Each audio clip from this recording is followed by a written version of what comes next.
रहता ही है बेटा चला जाता है, दादा रहता ही है पोता चला जाता है। ये आने जाने का सिलसिला है, न जाने कौन किस वक्त इस दुनिया को छोड़ दे, उसकी कोई गारंटी नहीं।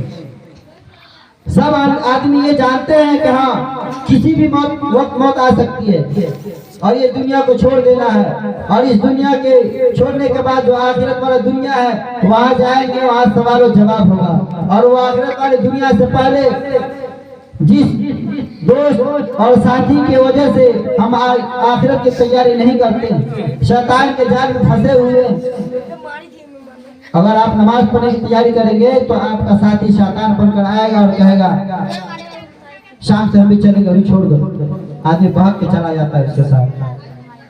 आप जिस दोस्त और जिस बाल बच्चे के चक्कर में नमाज को छोड़ते हैं, जो नमाज आपके ऊपर फर्ज है, नमाज को छोड़ते हैं, अल्लाह की इबादत करना छोड़ देते हैं, और वही औलाद वही बाल बच्चा आपको ज्यादा से ज्यादा मोहब्बत करेगा तो कब्र तक साथ देगा, कब्र तक साथ देगा। अगर आप मर जाएंगे तो आपका बच्चा, आपका बेटा, आपका पोता वो कहेंगे अब्बू को जल्दी ले चलिए, दादा को जल्दी ले चलिए, आप 12 घंटा हो गया, 24 घंटा हो गया, बहुत देर हो गया, जल्दी दफन कर दीजिए, जल्दी दफन कर दीजिए। आपको फौरन वहां से ले आकर कब्र के अंदर दफन कर देगा।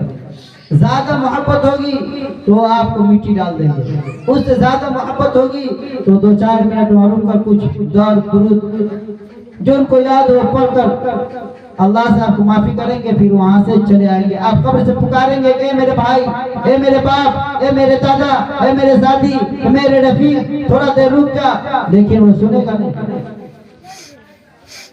कोई सुनता है? कोई नहीं सुनता। दफन मिट्टी डालने के बाद वहां से हाथ धरा और वहां से निकल गया। अब आपका मामला है, आप समझिए दुनिया के अंदर आपने क्या कमाया, क्या खाया, क्या हासिल किया आखिरत के लिए, अब आपका मैटर है, आप समझिए। और वो कब्र एक अंधेरा घर है, उसके अंदर चिराग नहीं है। अगर ये लाइट कट जाती है तो हमें कितनी परेशानी होती है। आप खुद सोचिए, गौर फिक्र कीजिए, रात की तन्हाई में आप जब बिस्तर पर जाए तो उस वक्त सोचे कि आज दिन भर में हमने दुनिया के लिए कितना कमाया और आखिरत के लिए कितना कमाया। खुद सोचना पड़ेगा। ये औलाद जो जिंदा है तो कहावत नहीं है ऐसे एक माँ 4 औलाद को 4 बेटा को पाल देता है, लेकिन 4 बेटा मिलकर एक माँ को नहीं पाल पाता है। जब दुनिया के अंदर जिंदा है तो नहीं आपका सेवा नहीं करता है, मरने के बाद क्या कर देगा? नहीं कर सकता है। ये आपकी भूल है। अगर कोई सोचे होंगे कि हमने कुछ जमीन अरज के रखा है, मर जाएंगे तो हमारा बेटा उसमें से कुछ हमारे नाम से सदका खैरात कर देगा, नहीं कर सकता। आप मरेंगे। ऐसा भी वाकया पेश आया है कि बाप मारा, जनाजा भी अभी नहीं हुआ जब तक भाई में जमीन का हिस्सा लगाना शुरू कर देता है, घर का बंटवारा शुरू कर देता है। बाप का जनाजा घर पे पड़ा ही हुआ, ज्यादा से ज्यादा दफन किया, फौरन कह दिया चलिए अभी फला जमीन हम लेंगे, फला जमीन हम लेंगे। तो आपके नाम से क्या सदका खैरात करेंगे? कुछ नहीं करते। आपको खुद को खुद तैयारी करना है। किताबों के अंदर आता है अगर आप अपने बच्चों को दीनी तालीम देंगे, अगर वो बच्चा कुछ जान लेंगे, कुछ दुआ करेंगे आपके नाम से, वो आपको वहां पहुंचेंगे। या नहीं तो आपको खुद दुनिया के अंदर ऐसा काम करके मरना पड़ेगा, सदका जारिया, कि वो जब तक के रहे तब तक कि आपका नाम है अमाल में नेकी लिखाता रहे। तो उसके लिए आपको कुछ काम करके यहाँ से जाना पड़ेगा। अपने औलाद के ऊपर सोच करके जाएंगे तो नहीं करेंगे। कुछ दिन पहले ऐसा भी वाकया पेश आया है कि एक करोड़पति था, लेकिन जैसे भूकंप आया तो सारा का सारा जमीन और जायदाद उसका खत्म हो गया और वो खुद जाकर के एक नाला के अंदर गिर करके मर गया। तो चंदा के पैसा से उसको दफन किया गया। बाद में मालूम चला से कौन शख्स था, तो फला फला का बाप था। तहकीक किया गया तो मालूम चला वो करोड़पति था, लेकिन उसके अपने संपत्ति से उसका कफन भी नहीं खरीदाया, बल्कि गांव वालों ने मिलकर चंदा देकर कफन खरीद करके उसको दफन किया। क्या होगा ऐसा मान लेकर? क्या होगा ऐसा मान लेकर के? 4 बात कहली है तो सही कहली है। आप आखिरत के लिए सोचिए।